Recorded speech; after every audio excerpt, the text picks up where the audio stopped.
வாங்க வியாழக்கிழமை ஒரு குட்டி விளாக் பார்த்தலாம். இன்றைக்கி மதியானத்துக்கு பார்த்தீங்கன்னா வெண்டைக்காயும் முள்ளங்கியும் போட்டு ஒரு சூப்பரான சாம்பார் ரெடி ஆகிடுச்சு. ஆல்மோஸ்ட்டு இந்த சைட் சாதம் வடிச்சிட்ருக்கேன், அதுவும் ரெடி ஆகிடுச்சு.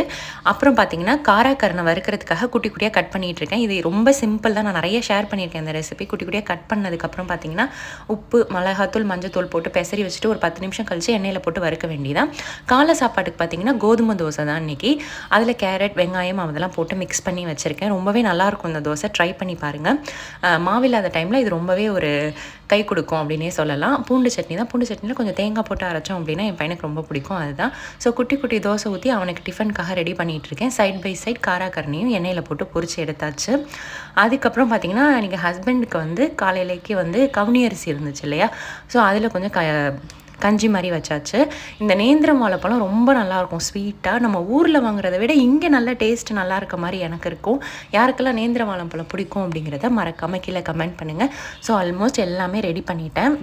ரெடி பண்ணிவிட்டு கிச்சன் க்ளீன் பண்ணி, எனக்கு சிங்கில் பாத்திரம் இல்லாமல் போனால் தான் ஆஃபீஸில் போய் நிம்மதியாக ஒர்க் பண்ண முடியும். இதெல்லாம் ஒரு 3 பேர் வேலையை நம்ம செய்ய முடியல அப்படின்னா நம்மளால் என்ன சாதிக்க முடியும் அப்படின்னு நானே எனக்குள்ளே மோட்டிவேஷன் பண்ணிப்பேன். தேங்க்யூ.